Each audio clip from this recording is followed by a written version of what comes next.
can you tell me, when you hear the word America, what do you think? Ew, stinky. Fascinating. Why do you think ooh stinky? Ooh, stinky, bad. It could be because I've been having a 24 to 48 hour panic attack related to all things American. All things America. Now name me a type of food that you think is uniquely American, or just that is very a type of food that someone would say and you would think America. Ooh. I don't know if I have a food that I think of America. I could think of food that makes me think New York, but I don't think that's the same thing. Fantastic. So burgers, you wouldn't say? I wouldn't say burgers and hot dogs and stuff, which I also know is definitely not American, even though I think that we probably are the per capita consumers of those things. Yeah. Yeah. Okay. But that doesn't... Well, so... this fun little intro doesn't work unless you say burgers. So that you can yell at me? Who do you take me for? Do you think, what? Hey, listen. Hey, I've tried this bit on 3 people today. Every single one of them said burgers. So... Really fascinating. Yeah.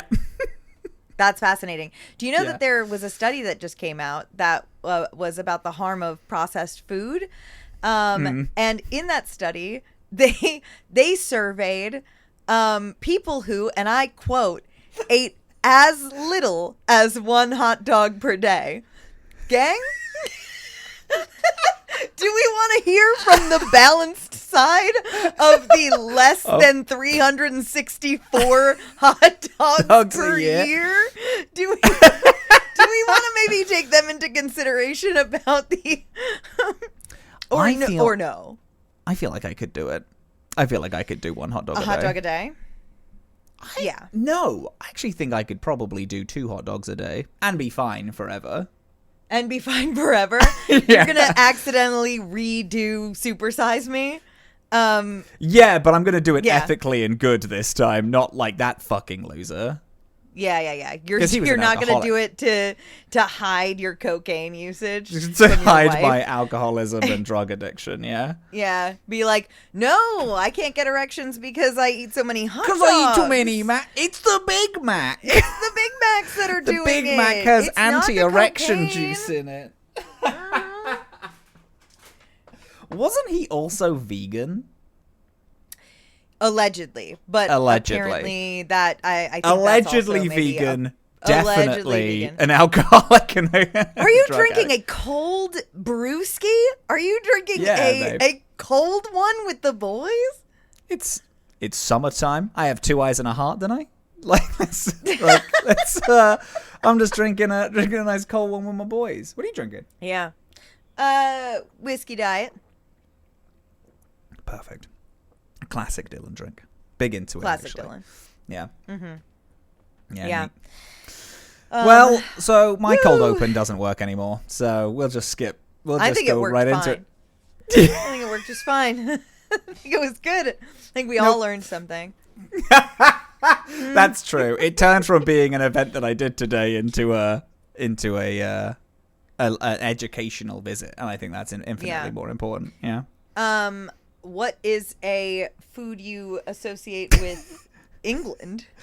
Probably a roast dinner. Like a beef roast dinner, like a carvery. Who'd they steal that from?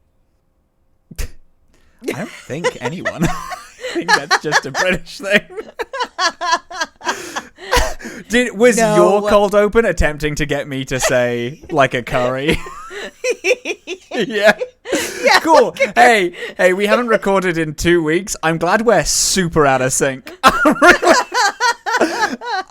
glad that hostile. We had a thing the other day. Oh, we were talking on the phone, and I was talking about how I just finished Final Fantasy 6 and I was going into Final Fantasy 7, and I was like, but I've finished Final Fantasy 7 a million times.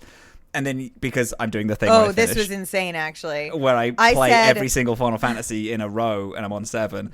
And then, Dillin, you said. So Robin is like, yeah, I'm not, like, I don't know if I'm going to enjoy it that much because I've played them so many times. And I said, yeah, but, and they said, I know. And then repeated what I was about to say verbatim. Yeah. Well, yeah. It's like, I know. Because I've just played all of the previous ones, I'm going to get a new appreciation for 7 now I play it this time. And Dylan was like, yes, actually. Yeah, that's exactly what I was going to say. And I was word like, for babe, word what I was about to say to you. I've crawled into your brain and I've started just taking little bits of it to keep. And good. Because that was mine. Where you were invited. Yes. Yeah. Thank goodness. Yeah. I would never crawl around in your brain and take little pieces for me if you didn't say, hey, the door to my brain is open. That would be gross. That would be gross. You did start though, and I was like, nah, you know what? It's okay. Yeah.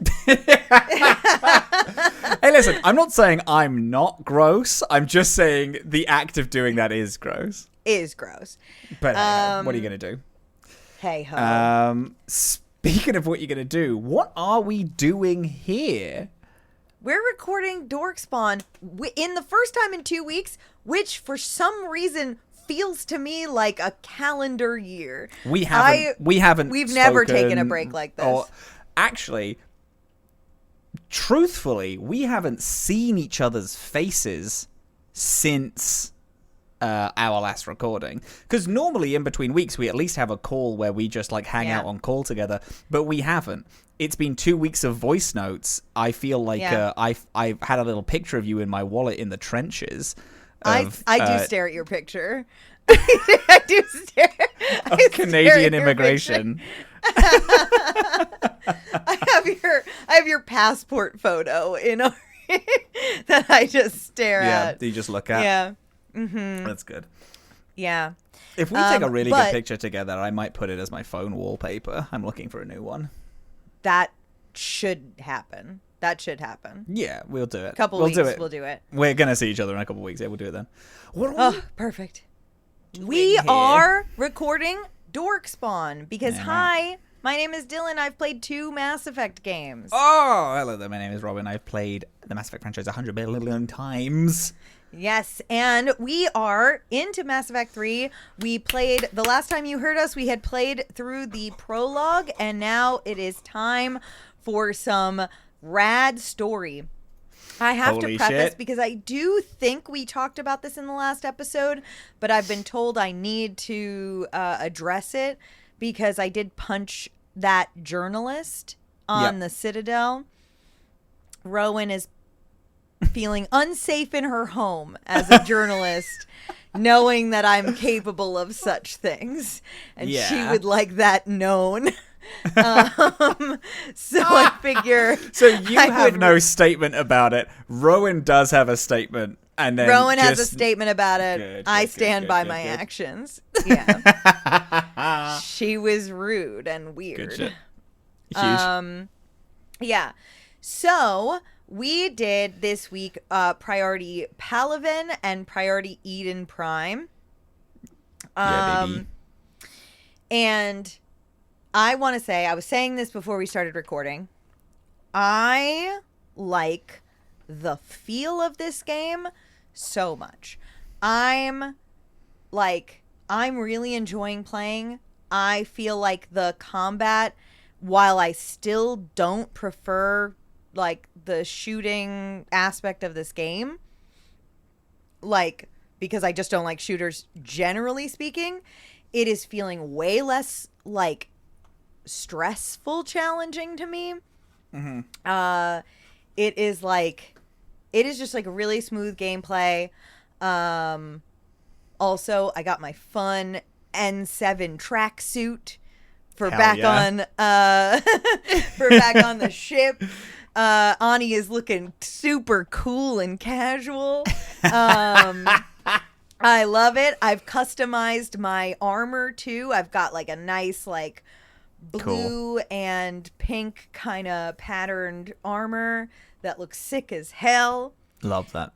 Did you customize your armor in 2 at all, or is it just in 3? No, I didn't. I didn't customize it in 2. Sure. Or I might have. And I just didn't go that much into it. It didn't do that much, yeah. Yeah. So, for Palaven, which is the first thing I did, because I think that is just the first thing you do, if I'm not mistaken. Yes, you're pretty much immediately taken there. Yeah. So, sorry, I keep coughing. So, the thing with this, after Mars is over, you just have that Beefcake James and Liara Tassani with you, and you head down to Palaven, it's called Palaven, yeah, which is the Turian moon. The Turian moon, that's what it is. It's not the Turian planet.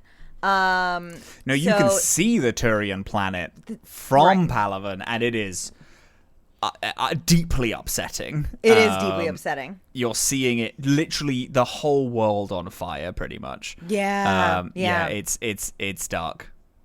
Yeah. So there is, when we go there, there's like an encampment set up. Like, people are defending this place actively from the Reapers. And we are out there trying to find like the I want to call him a general. He is a general, General Corinthus, who's leading the charge against them here. You find him like pretty quick. You fight your way through some stuff, and you have a great. Before, like, as you're getting to the planet, there's a really cool space battle happening. All around you between the Turian fleet and the Reapers. Hey, gang, if you're to get me on board with whatever you're doing, put in a space battle. Oh my god, they're the coolest shit in the fucking world. Loves a space battle. Oh my god, I love a space battle. It's really cool. The Turian ships are really fun designs. And having them fighting all the Reapers, and then the Normandy FTLs in and then lands, and then you're running around trying to find this guy. It's cool. Find this guy, and almost I think immediately in the same scene, find my guy, Garrus Vicarian. Yeah, and baby. We have a little moment where it's really hot, actually. Like, it's very subtle but very smooth in the way that Garrus always is, I feel. But Garrus says hi. We have this like, oh my god, I didn't think I'd see you again. And then like, he like just leans in and grabs my hand, and we have like there's like a tender little close up on the two of us. And leans in and it's like, I'm so glad you're okay. And then we just like go back to the mission at hand. Absolutely incredible. Joker is saying that the Normandy systems are not getting through, and so we have to go through to like repair a comm tower. Their comm tower that's gotten damaged in this big fight. We go and do that. Fun. This is feeling very Dragon Age to me a little bit. These fights. Little big Dragon Age vibes from this, where it's like defend the tower, and you're like, you're like one squad mate is like trying to repair something as you're like all shooting others off the guard tower or whatever, stuff like that. Then after we do that, we have to like go and defend another part of the encampment. So, because we are there to find Primarch Fedorian, who when we land on the moon, it turns out Primarch Fedorian is already dead. And because Turian is the Turians have such a militaristic society, they have a direct militaristic chain of command. Right. So we have to figure out who's going to be the next guy. And then it hits this general, and this general's like, okay, oh no, it doesn't get to the general yet. It gets to the guy above the general, Primarch Vitas, and he's like, all right, you have to get to him. He is like a hard ass, like he's not necessarily a hard ass, but he is very high up, but not well liked in the Turian like officials rankings, because he keeps doing things weirdly. He rarely falls in line. He's always doing stuff. He's seen as a bit of a rebel. which for us as humans, fuck yeah, that's great. That's exactly who we need. But for in Turian Turians, culture, that's very scary, and that's a weird thing. We're seeing cool as fuck shit. There are Reaper dragons that are flying around now, and there's the Reapers are in full force. These is every race they've ever enslaved. Right, because we see Reaper. We see Reaper Turians. There's right? Reaper Turians now. They originally just had it was like just collectors and husks, which are Reaper people. But now Reaper Turians are coming in because the Reapers are killing Turians, grabbing them, immediately doing it, and chucking them back on the field. This is why Reapers are horrifying, because they kill your soldiers, get them to stand up, and then fight you. Really cool to see. Cool shit. Very scary. Every fight feels so epic. Yeah. In a way that is not like every fight feels dreadful. Every fight feels like, oh, it's the end of the world and we are the last people. Like, yeah, every fight feels like a finale. It's really great. It's really exciting. Again, we said this. I know that you said that you're loving the mechanics. Again, this is my favorite of the three. It feels great. Like the whole thing is so awesome. Cool. Also, Liara's like fucking death move is like, I'm actually like engaging with these things, like getting Liara to throw her move where she like creates like a black hole in the center of a guy, and then just like and has them all get pulled toward it. Hot shit. All of your companions are talking to each other. They're talking in cutscenes. They're engaging in what's going on. They're talking about the exact words that you just said. They're interacting in ways that's like, I wonder what would happen if I had the other guy with us. I wonder what would happen if this person was with us instead of, the person who I brought along. It's really fucking cool. Garrus, as you're running to this guy, fighting through all these creatures, these Reapers, you look up at a huge explosion that's happening on the central planet, on the Turian planet. On the planet, and Garrus says, hey, you see that fire? That's where I grew up. That's where my family lives. But then he later is like, they're not there. I did get them out. They're far away. He says that he has his dad and his sister have run away. He also mentions that to do this fight, they need Krogan. Obviously, Krogan are not helping Turians. The Turians did a genocide on the Krogan. The Krogan are like, no, fuck you. I'm not helping you at all. Why would we do that? And then that becomes our goal. Try to convince the Turians try to convince the Krogan to help the Turians. And it's like every line of dialogue we're getting is a new, oh shit, fuck, I should probably do that. Fuck, I should probably deal with this. I should deal with this issue and that has been ingrained in these cultures. Exactly. Yeah. There's no time to like fuck around. It's great. Yeah. Right. The brutes, terrifying.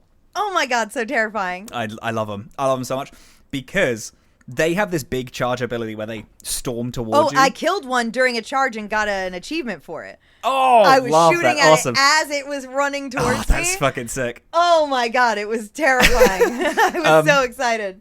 My ability to like teleport into someone, we are like, it's running toward me. I charge into it, and we're both like clashing at each other. It's so fun. The way that gun mechanics work in this game is really neat. In the previous two titles, Mass Effect 1, you were fully segmented. You only had a certain amount of things. Mass Effect 2, kind of similar. Mass Effect 3, you can pick any weapon that you want. But you can also not take weapons, and the less weapons you bring, the lighter your load is and the quicker your abilities recharge. In a way that I think is really cool. So you can, if you wanted, customize your guide to be like, actually, I want to be packing so much firepower, but I will use my abilities once in a blue moon. I have taken everything away from myself except for a shotgun. I have plus 150 recharge time, so I'm ramming into someone, shotgunning them, and I do 2 shotgun blasts and my ability has recharged and I charge into them again. I'm doing it every few seconds. Feels fucking great. Love it. Love the gunplay in this game. Think it's so fun. It's great. Then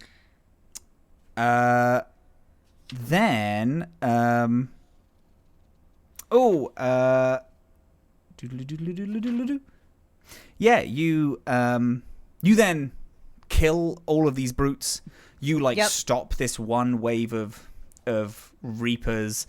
The Turians are like, holy shit, okay, we can breathe for a second, and it turns out to literally be a second because another Reaper immediately replaces the one that died, and you look up and there are hundreds of thousands of them in the sky, and you're like, yeah, okay, I'm sorry, I can't stay. Yeah, and so we have to get the general out of there, and bring him back to the Normandy. And at that point, or somewhere around there, Liara was like, I'm gonna go get the ship started. Yeah, and so then it's just me and the Beefcake and Garrus, and we grab the general and fight our way back to the Normandy, get scooped up, and then a series of the coolest shit ever happens. And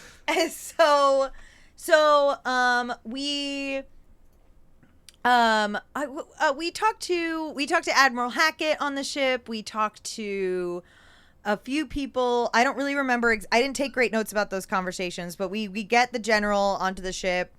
And we learn then about a couple more things that we can do. We learn about some missives from the Citadel, some places that we can go. I also got a message from Caden Alenko that he's awake and he'd like to see us. Yeah. Couple of different things. And then Joker is like, hey, the AI core is on fire, I think. Can we figure that out?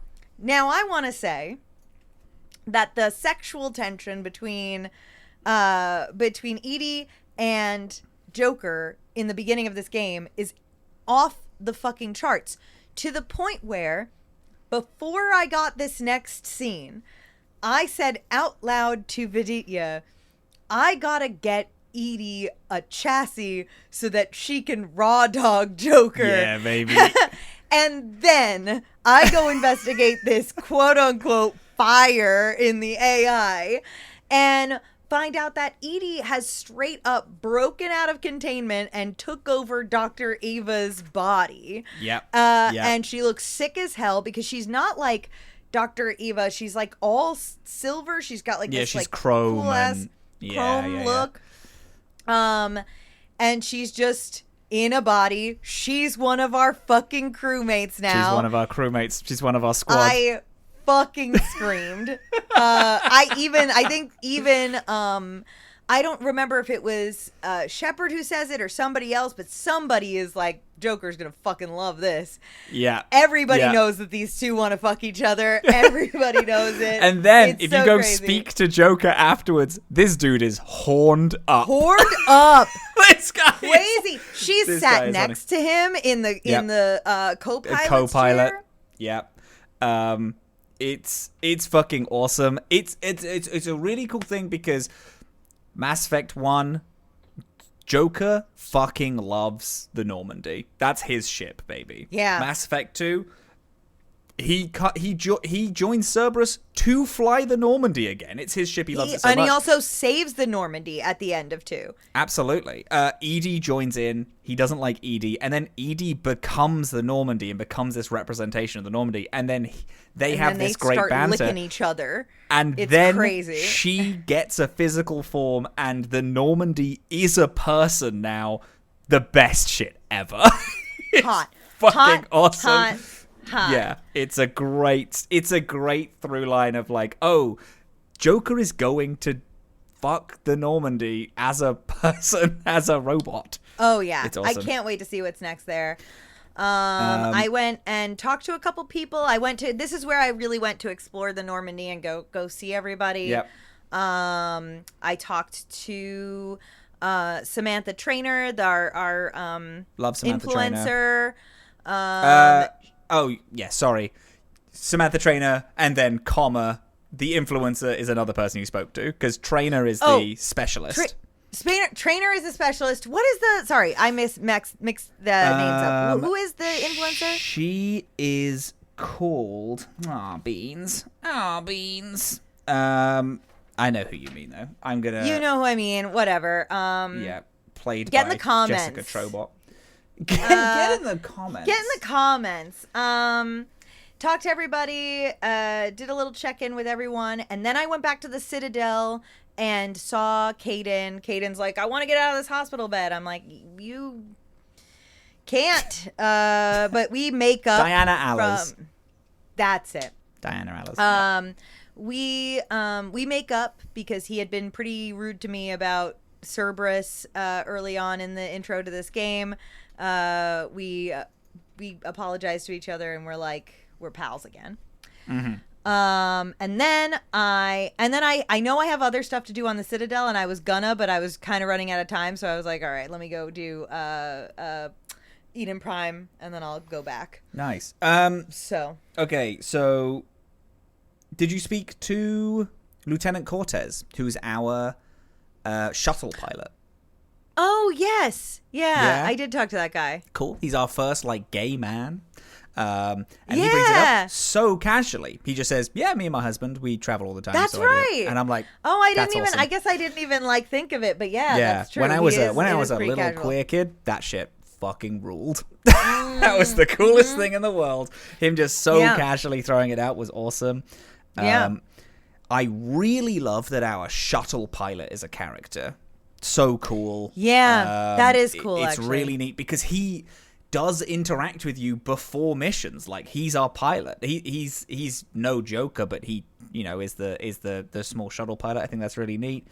I like the Vega conversation. You have a little fight with him, and I think it's cool. Like a physical fight, it's not like an angry fight. It's like a training thing. Right. I'm also enjoying, sorry not to interrupt you, but I'm also enjoying the reputation stuff that I am racking up. Like when I talked to our influencer and when I was really wandering around the Citadel, when I would go up to people and check in on them. Yeah. These very small interactions, but you're building the respect reputation of the galaxy that Shepard is getting. It's a really cool. It's cool. It's really good. Makes you feel like you're part of this big whole. You have Engineer Adams again. He was the guy from Mass Effect 1. He rejoins the team. And if you bring up, hey, I didn't see you, when the Normandy was here, he's like, I don't like Cerberus. I didn't join Cerberus, but I will join you. I wonder if I didn't talk to him. Maybe I didn't. I'll have to go and check. You got fucking... Because I like that. Dr. Chakwas, who is... talk to Dr. Chakwas, That's my fucking mum. Hey, have you been enjoying our playthrough of Mass Effect and want more cyber adventures of your own? And if you're a tabletop RPG geek like I know many of you are, you should check out the latest crowdfund and the first official expansion for Cyber Plus Punk, Overload. Cyber Plus Punk runs on a super condensed version of John Harper's Forged in the Dark system, specifically designed for action-packed one-shots, and this new expansion adds 16 new scenarios and add-ons to this award-winning one-shot pamphlet cyberpunk game. In it, you can infiltrate a mega prison, escape a bloody reality TV show, solve a time loop, race vehicles in the Badlands, experience a cyberpunk rave, or explore the Netscape. You can get all of this and more when you back the expansion on Kickstarter by searching CBR plus PNK : Overload. That's CBR plus PNK : Overload. My dearest listener, have I got a secret for you? Bitcherton is an improvised comedy podcast inspired by the stories of Jane Austen that tells the tale of a wealthy family's secrets, scandals, and shenanigans. Lady Bitcherton has unwed daughters, nosy neighbors, awful country cousins, and now a body to hide. Will the Bitchertons be able to keep their secrets off the pages of Lady Bigwither's gossip sheet? or will her pen skewer their good name forever? Oh, Bits, what a predicament. Featuring the voices of Katie Maravich, Iffy Wadiway, Carolyn Page, Alex Songsha, Brian Flaherty, and Cassie Wilson, plus a dance card filled with guest comedians of the very finest quality. But for us to help the seeds of rumor ripen into the juicy plum of scandal, we'll need your help. Bitcherton is heading to Kickstarter on June 13th. Go to bitcherton.com to pre-save the campaign and help us bring this story to life. Ta-ta for now.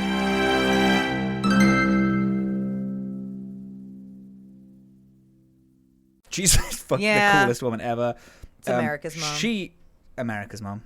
She doesn't feel bad about joining Cerberus. She's like, yeah, they do shitty things, but I joined you. I don't care about Cerberus. Another cool thing. She says that she doesn't have a family. The Alliance is my spouse, and you are all my children. And I just think she's the coolest fucking woman. She's great. What a cool character. Minor thing, the galaxy map that you have to mission select has Reapers closing in on you. They're all on the outskirts at the minute. Over the course of the game, they're going to be moving in. If you do your like area search when you're in a star system and a Reaper is there is a chance that a Reaper will join the area and start chasing you off the map. Or, you'll have a big fight with them because the Reapers are here now. Like, this is war, baby. It's everything is going to shit. Okay, that hasn't happened yet. I'm excited. It's cool. We also find out that the Quarian fleet is missing. The flotilla is gone, and we don't know. We have no way of contacting them. The Reapers do what the Reapers have always said they've done. They are shutting off communications of every single galaxy and keeping people in the dark because that's how people unite, and they're just shutting it all down. It's cool as fuck. Yeah, and we obviously have to fix that because we need everybody. We need everybody is the thing. And then Eden Prime happens. And then Eden Prime happens. And then we're gonna, and then it's a big, it's the theme. It's the theme of the franchise. It's one of the most important characters in the entire franchise turns up. Yeah. It's exciting. It is very exciting.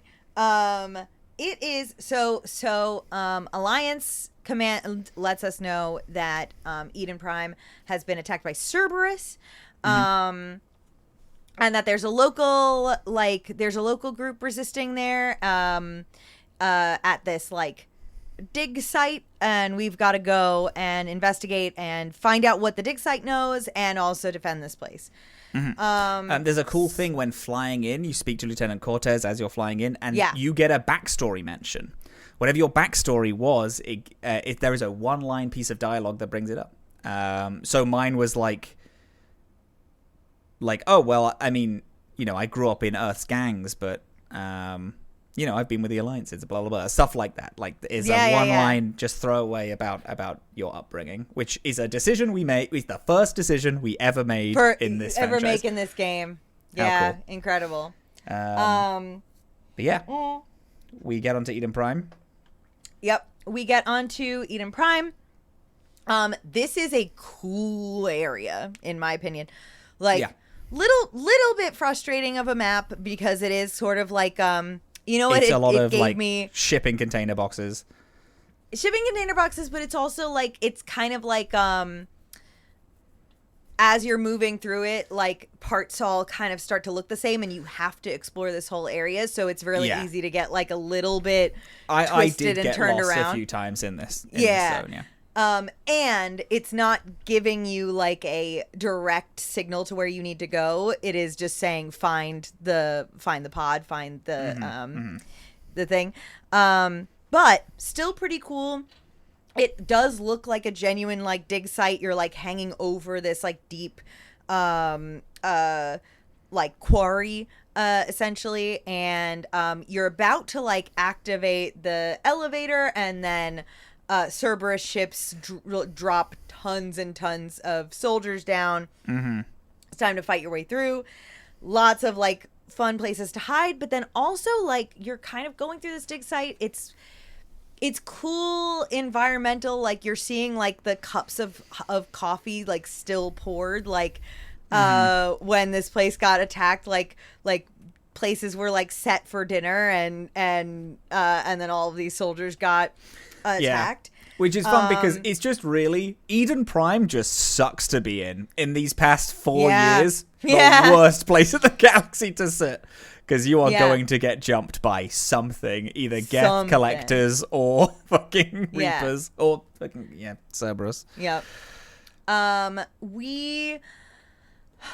we're looking for is we're looking to like get like the data from that this dig sites pod has like in its system. We want to retrieve that. So that's what we're looking for as we're fighting our way through here. We're also getting like lots of data from like random computers, and there's lots of like other stuff to pick up. But we you find the first one, and you kind of hack into it to get the data, and we get this cutscene, which is like it's cool. It starts out like you're watching like grainy found footage, and then you like. And then we really like transport into the memory of what was happening. We see this. What is this race called again? These are the Protheans. These are the Protheans. So we are seeing like the Protheans, but like a particular Prothean, this guy in like his last stand against the Reapers, and it is a hot cutscene. It is like he is like, I don't know, he's kind of fine. I'm gonna be honest, because the Reapers are just like decimating this place. Like they have like I couldn't clock what the race of them was on the ground. Like in this cutscene, as in what they were modeled after. I mean, it was so it's like the Collector Protheans versus the actual Protheans. It's the Collectors, the Collectors, because the Collectors are based on are Protheans, but have all of their mental capacity stripped away. Right. So this big fight, like this guy is holding the fucking line like crazy. His men are going down, and he's like dragging their bodies like behind this big wall. It's like this. It's such an intense cutscene. It's so hot. Do you wanna? Well, you do that. You see this, and then everyone's like, well, this is just garbled nonsense. This doesn't make any sense. And you're like, what are you talking about? This makes perfect sense. It's a video. It's a thing. We're seeing it. They're like, oh, I didn't get that. This just looked like ridiculous data. And then they're like, oh, you're able to understand this because the Prothean vision that you had back in Mass Effect 1 that kicked off all these events, they let you read Prothean. And Prothean isn't a written language. It is a feeling. It's a felt language. Yeah. So you are able to feel the Prothean language because you touched this beacon all this time ago. The artifact that you find here that they found turns out to be a stasis pod. It is a Prothean in stasis. Whilst you're fighting through all these Cerberus, you see more and more of these visions, and then it turns out this guy is called Commander Javik. Or Javik. The last vision that you see of him is him shutting himself into a pod because he's forced to, basically. And then the AI of the pod says, I'm going to shut off every source of power necessary. Someone is going to have to manually get you out of here because that's the only way to conserve energy, which is the same thing that happened with Vigil in all the way in Mass Effect 1, that's why all the Prothean pods were turned off, because it's the same event. It is to conserve energy, they're just going to start turning people off that this thing can last as long as possible. Yeah. The thing that lasted as long as possible in this one instance is Jarvik. We go back, we open up this pod, this Prothean artifact, and the guy who wakes up is Commander Jarvik, the last ever Prothean, going from fighting to try to stop the Reapers. That fight is fun, too. Hoping they're going defending the pod is fun. Oh, yeah, defending it is cool. He went to bed fighting the Reapers, knowing that one day people can stop the Reapers. He wakes up 50,000 years later fighting the Reapers. This is our last stand. He woke up from one entire, sentient, galactic race's last stand, waking up to another entire sentient race's last stand. My guy is stressed and sad. Yeah. It's actually devastating. And then, oh my God. And then you go back to the ship. Everyone is guns at him because he's a Prothean, and that's horrific. He is just sat casually. You're like, everyone shut the fuck up, leave. Let me talk to this guy. Liara is buzzing. The most excited you've ever seen this woman. She spent her life studying Prothean artifacts, and now she's in face-to-face with a real-life Prothean. Crazy. Yeah. He says that all Protheans have taken the mantle of a feeling, of a thing, an energy, and you're like, well, what's yours? And he says, well, mine's vengeance, and he is the embodiment of vengeance. Hey, is that something you like? I'm gonna tell you what I fucking like. then is that something you like? Then he says something about he talks about doing this one big, pretty, horrific and dangerous move, and you say something along the lines of, oh, well, that's not very honorable. And then he says the coolest line, which is, stand in the ashes of 1 trillion dead souls and ask them if your honor matters. Oh my God, the coolest thing anyone has ever said.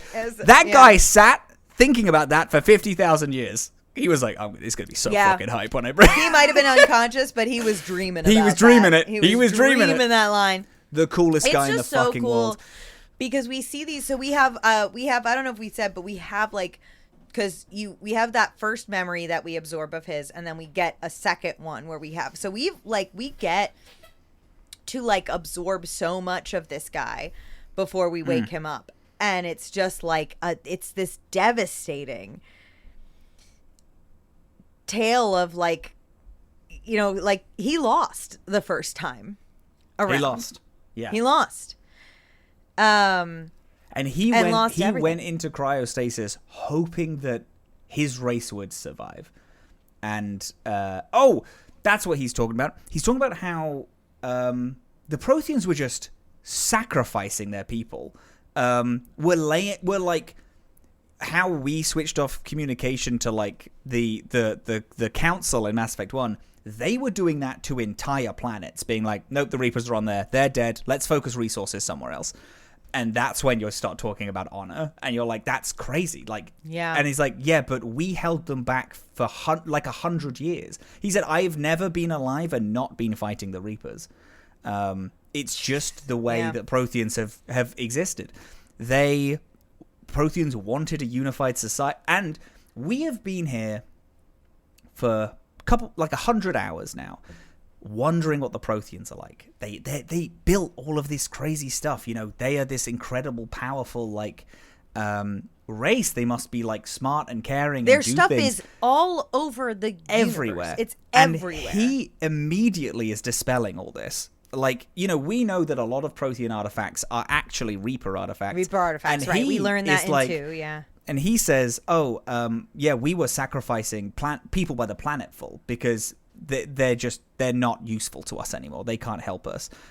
He talks about how it's the Prothean Empire. They are an empire. They would find sentient races, have them get a choice of being enslaved or die. Like, join our empire, live by our ideals, or you're just not going to be part of our, galactic union, because that's the way they thought the galaxy would best be united. Like, they are not good people. They're a villainous race, and it's crazy to find this out now. It's Which is interesting, because that's sort of the Reaper idea, is that, like, you all occasionally go crazy, and we have to come and wipe you out. And like the Protheans are maybe the example of that might be correct. Yeah. Like, is the thing. Is like, maybe also, they needed to be wiped out, actually. And it's also this crazy thing of this whole franchise, everything is Prothean. But then he starts saying species would lose their name if they would join Protheans. They would then become Prothean. Like, Protheans aren't one single race. It is an empire of people. So a Turian would say, like yes, we're going to join, just like Konari. They would be like, yeah, I'm going to join a Prothean. And then Turians would no longer exist. They are all Protheans. So it's Prothean technology, this thing that we've idolized, is just, well, this is just a galaxy technology. It's just technology. It's just all the technology in the galaxy. Yeah, because they just wiped the names of every single person that ever helped. It's colonization of everybody's inventions. Fascinating. Yeah. This is day one DLC. This is a DLC that was supposed to be in base game, and they took away. And it's fascinating to me because he is, like, this series is about him. He's the protagonist of this franchise. He's just coming into it late. Like, we have been talking about this race this whole time, and he is the only surviving member. Amazing. Yeah. Amazing. Yeah. And he wakes up and is like, yeah, we did all that. I just think it's just outstanding. It's so cool. It's fascinating seeing Liara coming in and being the most excited to interview a Prothean, and then finding out that they're like an evil empire of people. And he just doesn't have the power to like back up all of his words at the minute. And he's like, yeah, I'm going to join you because you're going to kill all the Reapers, right? You're like, oh my god, we have this thing, the catalyst, what is it? And he's like, I don't know, that was someone else's job. I was there to kill as many people as possible. I'm not a scientist. I'm a soldier. Right. I'm not a politician. But now we have this I'm thing. a guy. And he's now fucking here. And he's part of your crew. And it's it's so cool. God, I love him so much. Oh, it's so cool. It's fascinating. It's great. I love Commander Javik. I think he's so cool. He is also a commander. He is Shepard. He is Shepard if Shepard fails and gets put into stasis.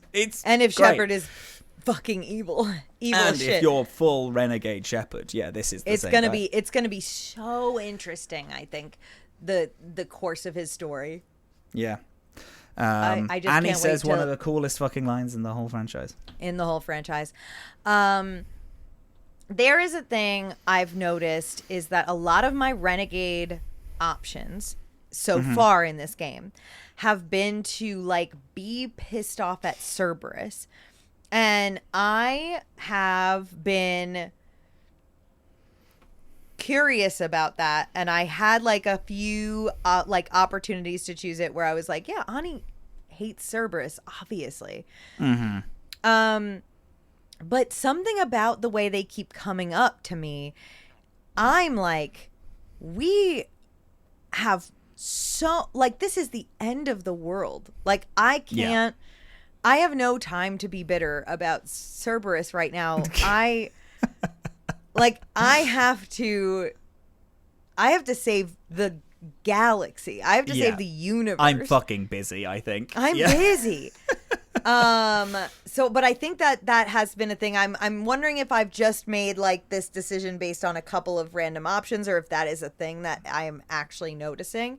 But like a couple of them in a row for me have been like, your renegade option is to shit on Cerberus. And I'm like, I do hate Cerberus. But Cerberus are also trying to kill me. You see this, right? They're all here jumping my ass. Yeah. Anyway, I'm having fun. I'm having It's a a blast. lot of fun. Great game. And Cutscenes are amazing. Cutscenes. I was going to just bring that up. It is a great finale. It feels like the end of everything. Oh, it's it feels so like a cool. finale. I feel like we're here. I feel like we've built, and I feel like it is like an earned epic. Like it's the way 1 and 2 escalated off of each other to where we are now feels earned. It feels like this makes sense that everything feels so dire and so epic. Yeah. We really earned our spot here, and it feels good. The payoff is feeling great right now. I'm having a blast, and I'm just so excited. I can sense. I haven't looked up anything about who else comes back or who our other companions are or anything like that, but I can sense the seeds of maybe who I might see and who might either be referenced or might appear or whatever. Yeah. So I'm getting really fucking excited about that. And yeah, I'm just having a fucking blast to be honest. It's truly great. I know we mentioned it a little earlier, but your crew are talking to each other. Your companions are talking to each other, talking to you whilst you're talking to other people in dialogue. But then also it's you walk around the Normandy, the whole crew are talking to each other. Everyone is interested. Oh, and everything Edie's is being abilities are so cool. Edie's so cool. Edie's fucking sick. I as brought hell. Edie to Eden Prime. I did Edie, and you have to bring Liara, so it's Edie and Liara. Oh my god, Edie's so cool. She does that body double thing where she's got where she copies herself. Yeah. And also, I also feel, and maybe it was because I wasn't as good at the previous 2 games mechanically. But I feel like my companions are really holding ground in a way They're that they doing weren't their in the own first. thing. They're really taking people out in this fight in a big way, even if I'm not directly controlling them, which I am trying to do more often. I am trying to give directives to Liara and Edie and stuff, but even when I'm not, they're really killing people out there. And it's great. Yeah, it's fucking cool. So I no longer feel like I am alone, which I felt a little bit in 2. I really felt in 1. I felt like I was for sure just alone on the unless you battlefield control every people, time. it's just you doing shit. Yeah. Yeah. So this just feels like we are a team. We are a squad. And it feels like that's translating in a big way. Yeah. No, it's great. It's really cool. Speaking of team, I don't know if you went to Liara's room, but she's still the Shadow Broker. Yes. In a way that's really cool. Her room is all of the setup that you see from the first one. She has a little robot assistant now. She talks about how Cerberus immediately found the base. So instead of trying to keep it, she just launched the skyship at them. And apparently narrowly avoided the Elusive Man. The Elusive Man was going to the ship, and she just launched the whole ship at him, just taking all the computers and hard drives and communication devices. Right. It's great. She's It's I can actually cool. do this from anywhere. I can do this remote. Yeah, because unlike the Elusive Man, it's the Shadow Broker is it's you're really good. It's the person who has all the contacts, right? And Not everything. your resources or whatever. The Elusive Man needs the resources and needs needs all that stuff. And needs other people to do his doesn't dirty have work. all that. Yeah. Yeah. He doesn't have the smarts to back it up. He's just a slimy guy. Creep. He's a fucking creep. But yeah, I'm glad you're really liking it. I'm really fucking liking it. I'm having a blast. I've been so excited. The reason why Mass Effect 3 is going to be really long is because I feel like there's so much to enjoy and talk about and do in the episode. In the small, you can play for 2 hours and then come away and being wow, we met this guy who we met in this game and this mission, and they're doing this now. And I fully I was you know what? If there comes a point where I play through these missions and I feel like we're not going to have enough to talk about, we can always adjust. But at this point, just doing those 2, I Crazy. was like, oh no, I feel fucking hyped. I feel great. Yeah. And honestly, I'm just having a good time. I also like, obviously, like as much as I didn't love taking 2 weeks off, my body needed it because it shut down. And I was like, when I got back into it, like, I was having, I think that feeling of like when you jump into a video game, which like I didn't, in 2 I had a good time, but 2 did at times feel like a little bit of a slog for me, gameplay wise, and so I never really like sunk into it. But when I strapped in to play this particular set of missions that we just did this week, I was vegged. I was like, so like I was in like a I was like in it, and I was like cozy. I had fucking snacks and drinks, and I was like really fucking immersed in my like I was just like, I really have like found this game so far to be like gripping me into it. It's awesome. It's fantastic. I love it. I deeply, deeply love this game. I think this it's great. I also, this is the most minor and doesn't matter at all. I do love that if you've played the previous games, you start at level like 30. You're like the most juiced guy in the world, because it's like, she's saved the world twice. And why wouldn't you? But like that makes so much sense, and that's so interesting and new. Like, it's like cool. Video games you don't get to do that very often. That's so cool. Yeah. Oh, what a cool thing. Really brilliant. Beautiful. Okay. What was our... I have a pitch for you. I have a pitch. Pitch it. So next week, and just informing everyone, next week we are going to be doing Grisham Academy, the N7 mission Cerberus Lab, and Priority Surkesh. Those are the 3 things we're doing. You can do any other side content that you want. Any Citadel missions, because Citadel missions are like a consistently I have to go back to the Citadel. So you can go do that. But Grisham Academy, N7 Cerberus Lab, and Priority Surkesh. So, I have a pitch. It's a dangerous game. But there is a lot of very quotable lines. I'm wondering if we do a different one every week. Hey, I'm wondering if we can pull it off. We're doing a main mission a week. I have a feeling we can. And the reason why I'm thinking this is because stand in the ashes of a million dead podcasts and ask them if honor matters is my pitch for this week's closing remarks. You know what? Hey, actually, Robin, it's sick what you've been saying. That's so dishonorable. You think that's dishonorable? Stand in the ashes of a trillion dead podcasts and ask them if honor matters. Good. Bug? Good. I love it, actually.